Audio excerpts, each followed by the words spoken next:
should I marry? So first I'm going to go over the physical kind of world parts, aspects, and then I'll go into the spiritual component after that. So number one, a believer should not marry a harlot or a whore. 1 Corinthians 6, 15 through 16.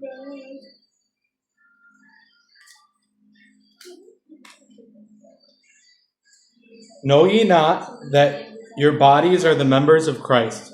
Shall I then take the members of Christ and make them the members of a harlot? God forbid. What? Know ye not that he which is joined to a harlot is one body? For two saith he shall be one flesh. So the context there is about fornication, but we can also apply that to marriage, because he's saying, should I take the member of Christ and join it to a harlot? No, we should not join ourselves to harlots. We should not marry a whorish woman. It's 21:7. And then we're also going to go to Proverbs after that.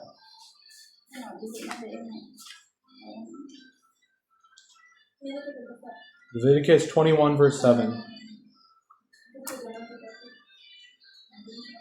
It says there in Leviticus 21:7, they shall not take a wife that is a whore or profane, neither shall they take a woman put away from her husband, for he is holy unto his God. So the same thing there is there, because if a woman's put away from her husband for a non-scriptural reason and she marries another, that's an adultery there. And so she would be a whore then in that category. But the reason we don't want to marry whores is Proverbs 6, 24 through 26. And then also Proverbs 23, 27. Proverbs 6, 24 through 26. Let me find it here.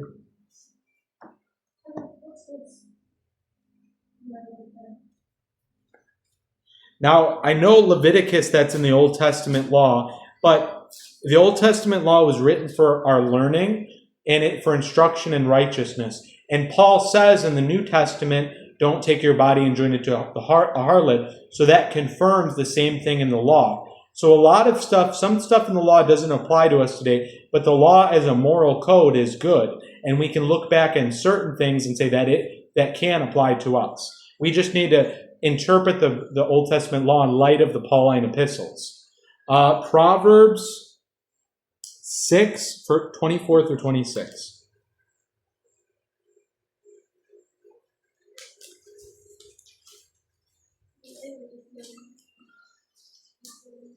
To keep thee from the evil woman, from the flattery of the tongue of a strange woman. Lust not after her beauty in thine heart, neither let her take thee with her eyelids. For by means of a whorish woman a man is brought to a piece of bread, and the adulteress will hunt for the precious life. Can a man take fire in his bosom and his clothes and not be burned? So it says, for by means of a whorish woman a man is brought to a piece of bread. These women out there who go around and fornicate with multiple men, these whorish women, they make you a piece of bread. They eat you up. They devour your substance as a man. They only get with you because you have money, because you have a lot of money, and they want to take from you and devour you. And they bring you to a piece of bread. That means they take everything from you, and all you got left is a piece of bread. So you don't want to mess around with a woman who has a reputation of being a whore or who has been with multiple men. That's just a bad plan. Now, I mean, obviously God forgives. So in the future, if a woman gets saved, I mean, that's up to you if you want to marry her. But a woman who has a reputation for being with multiple men, you don't want anything to do with that woman. And it says, can a man take fire in his bosom and not be burned? And it says the adulteress hunts for the precious life. I know, and I've heard of these women where they'll try to find this old rich man, and they hunt for that precious life. They want to take from him, and then they're off cheating, sleeping with all these men, fornicating, living with the devil, living like the devil. Well, living with devils too, because they're filled with demons. Proverbs 23:27. For a whore is a deep ditch, and a strange woman is a narrow pit. A whore is a deep ditch. If you get with that woman, you're going to fall head into that woman, and it'll ruin your life. These whorish women these days, they will just nitpick you and run your entire life. A lot of men, these women, the philosophy nowadays with women is that they want to party, sleep around with as many men as they can, and then they find some good man and they settle down, and that's their plan. And you don't want to get with a woman like that. You don't want to be with these whores that sleep around, and then they want to be like, oh, I'm ready to settle down. That's not a woman you want to be with. You want to avoid those women like the plague.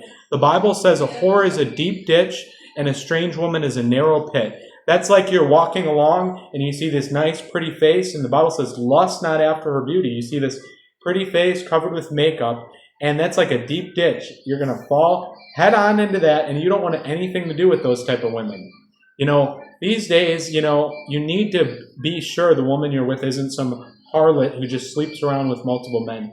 And it's hard too, especially in the USA. You go to church, and these women, they put on a show, and they pretend to be all nice, but a majority of them have slept with like hundreds of men, and they're on these dating apps, and then it's just crazy, especially in the USA with this whole OnlyFans thing. These women, they're just all whores. Like, not all of them, but majority of these women in the USA, they're very whorish, and they just sleep around with multiple men, and then they find some poor sap that wants to settle down, and they get him. They hunt for the precious life. They find some nice guy, and they find him, and then they take everything from him, end up divorcing him or cheating on him. And so do not marry a whore. That's what the Bible says. So another thing too, from just non-spiritual aspect, is this. You should preferably marry within your race. The Bible kind of recommends that you should marry within your own race. Now, we'll go to start off to explain this, go to Genesis 11. So God, he's a God more of division and separation. He wants to set things separate. It's not really as clear in the New Testament, but in the Old Testament it was clear. The children of Israel, he wanted that division. He didn't want their seed to be mingled with the other races. Genesis 11. So in Genesis 11, I'm not going to actually go there. We know the story of the Tower of Babel. All the nations and all the people of the earth, they came together as one. And what God did is he scattered them. He separated the nations, and he gave them separate languages. So he gave them distinct cultures and distinct distinctions. And so he separated them. Deuteronomy 32:8 says, Deuteronomy 32, verse 8, when the Most High divided the nations their inheritance, when he separated the sons of Adam, he set the bounds of the people according to the number of the children of Israel. So it says there that God, he separated the sons of Adam. He divided the races of man. He divided them. He separated the sons of Adam. We'll go to Acts 17, 26 through 27. Acts 17, 26 through 27. Now this verse is used by people to teach integration, but actually it teaches the opposite. All right, so Acts 17, 26 through 27. It says here, and hath made of one blood all nations of men to dwell on the face of the earth. So he made of mankind of one blood. So we all have one blood within us. Now, the racial distinctions don't actually come from the blood. They come from the genes. So we are one blood, and we're one like species, human. But we are different. And it says here that God, he hath made of one blood all nations of men for to dwell on all the face of the earth, and hath determined the times before appointed and the bounds of their habitation. So he set the bounds of the habitation of the different groups of people in this world. There's three groups. There's Shem, Ham, and Japheth. Japheth would be the Europeans. That would be from Japheth. Shem would be Asians, the Asiatics, and then Ham would be Africans. Africa is called the land of Ham in the Bible, and that it says that they should seek the Lord if happily they might feel after him and find him, though he be not far from every one of us. So we'll go to now the Old Testament. What it is, it's for our instruction in righteousness. It was for our learning, and it's for our examples. It says that in 1 Timothy 3, 16 through 17, 1 Corinthians 10:11, and Romans 15, verse 4. So we can look at the Old Testament and say, okay, we see that, we learn that, but in the New Testament, this idea of marrying between different races is not very clear. What we'll see in the Old Testament is that a lot of times when it happened, there was problems involved. And, it can be hard in this life because two people of different cultures, they can have conflicts. And there can be a lot of differences. For example, you take somebody from, let's say, Germany, a pureblood German, and they go down to Africa, to a tribe in Africa. There's going to be differences there where it's not just going to be like, there's going to be climate differences, people there, and then there's cultural differences too. And I know, for example, there's different ways of thinking. Different people think differently and have different ways of doing things. So it can cause problems in the New Testament. It's never said it's a sin because we're under grace. But there can be problems there. For example, we can go to Genesis 25, 34 through 35. So it can cause problems sometimes because sometimes parents will want their children to be with the same, to continue on the same heritage. Genesis 24, or Genesis 25, 34 through 35. In the Old Testament for the children of Israel, it was a sin because they were supposed to preserve that promised seed. Genesis 26, 34 through 35. And Esau was 40 years old when he took to wife Judith, the daughter of Berai, and Bashema, the daughter of Elon the Hittite. So he married a different kindred, a different group here, which were a grief of mind unto Isaac and to Rebekah. So that upset their parents because their parents wanted to maintain that same heritage. And also because they needed to preserve that promised seed. And Esau, he lost that promise because he didn't preserve the seed. Genesis 27:46. And Rebekah said to Isaac, I am weary of my life because of the daughters of Heth. If Jacob take a wife to the daughters of Heth, such as these which are the daughters of the land, what good shall my life do me? So she didn't want him to marry of the daughters of Heth. And then we read in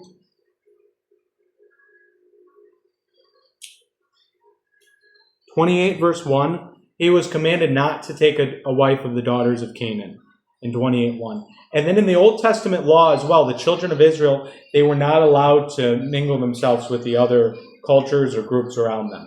So it was a sin in the Old Testament. And we can look and see, like, for instruction in righteousness. For example, Solomon, Nehemiah, 1 Kings 11, 1 through 7. Now, obviously, I'm not saying that it's like a sin if people do this. I mean, I think I would be sinning then.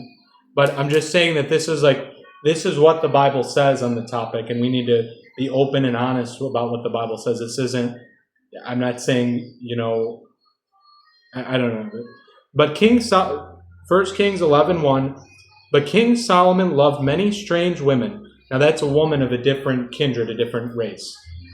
Together with the daughters of Pharaoh, women of the Moabites, Ammonites, Edomites, and Zidonians, and Hittites, of the nations concerning which the Lord said unto the children of Israel, Ye shall not go into them, neither shall they come in unto you, for surely they will turn away your heart after their gods. Solomon clave unto these in love, and he had 700 wives and princesses, and 300 concubines, and his wives turned away his heart.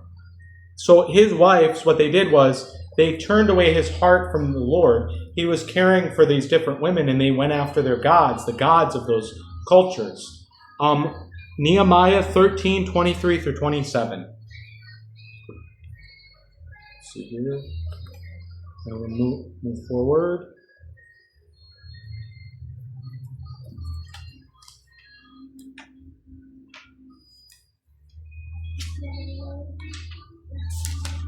Nehemiah 13:23 says, In those days also saw I Jews that had married wives of Ashdod, and Ammon and Moab. And their children spake half in the speech of Ashdod, and could not speak in the Jews' language, but according to the language of each people. And I contended with them, and cursed them, and smote certain of them. He hit them, and plucked off their hair, and made them swear by God, saying, Ye shall not give your daughters unto their sons, nor take their daughters unto your sons, or for yourselves. Did not Solomon, king of Israel, sin by these things? Yet among many nations was there no king like him, who was beloved of his God, and God made him king over all Israel. Nevertheless, him did outlandish women cause to sin. Shall we then hearken unto you to do all this great evil, to transgress against our God and marrying strange wives? So in the Old Testament, it was a sin. In the New Testament, it's not really clear. It's not necessarily a sin, but there can be problems because a lot of times with cultures, you have issues getting along and there's things where you have to adapt to that. So it can cause problems. So it's not necessarily like recommended. Generally speaking, you should marry within the same group, but it's not a sin. Most important thing is this: you need to marry a fellow saved person. 1 Corinthians 7:39.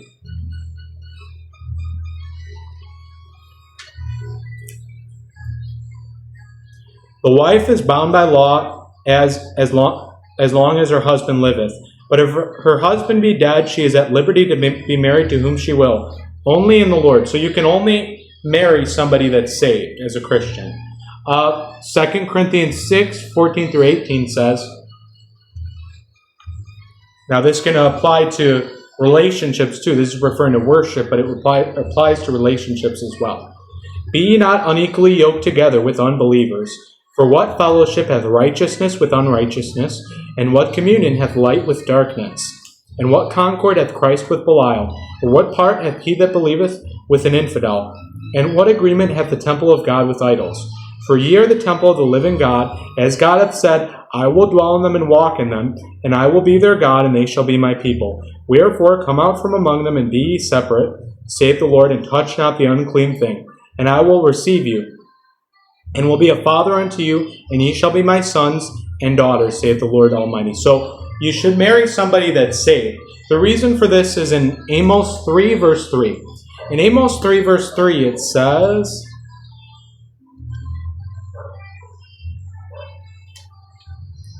can two walk together except they be agreed? The answer to that is no, two people can't walk together except they be agreed. Remember what happened to Solomon.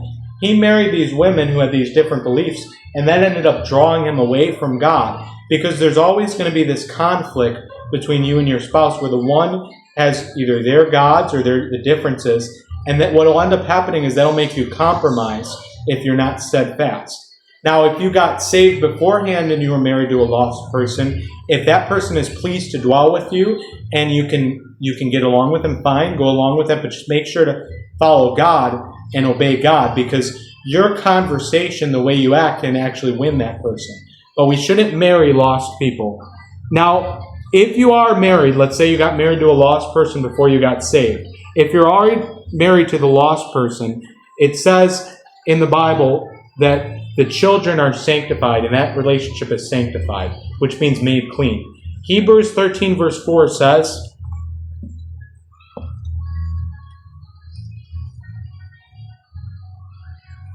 Hebrews 13, verse 4.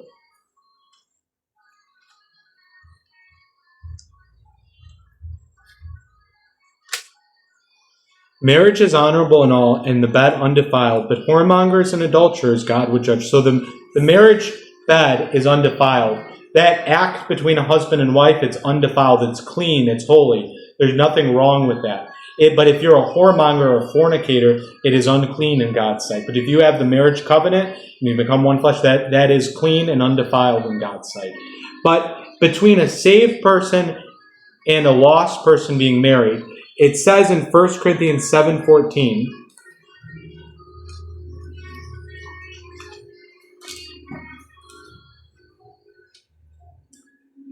for the unbelieving husband is sanctified by the wife, and the unbelieving wife is sanctified by the husband. Else were your children unclean, but now are they holy. So the presence of the saved partner in the marriage cleanses the other party so that the children are born clean, and so that the bed is undefiled. Because the reason for that is this. Sexual acts in the Old Testament and between lost people, in God's eyes, they're seen as unclean. And that's because their soul is stuck to their body. They haven't received the spiritual circumcision. Let's go to Exodus 19:14-15. So, Exodus 19:14-15. So between lost people, remember they weren't saved in the sense we are today in the Old Testament. Between people who aren't saved, born again, the act of the sexual act that's unclean in God's sight, and it makes you unclean. Exodus 19, verse 14 through 15. And Moses went down from the mount unto the people, and sanctified the people, and they washed their clothes. And he said unto the people, Be ready against the third day, come not at your wives. So he's saying, don't go into your wives to do the marriage act. That's because, again, it's unclean between two people who have not been born again. Leviticus chapter 15. Leviticus 15. Leviticus 15, 16 through 18. Really, this whole chapter is about this, but I'm just going to read 15 through 18. Leviticus 15, 16 through 18.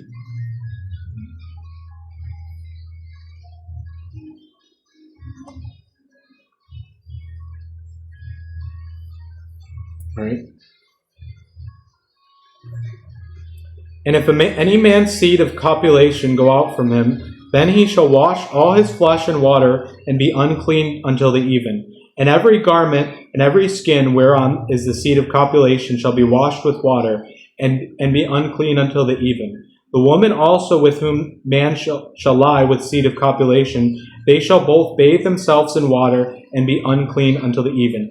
And that's because in the Old Testament, when you touch something physically, or you physically did something, that actually affected your soul. It's like your soul touched it and it made you unclean. Go to Numbers 19:22. Numbers 19, verse 22.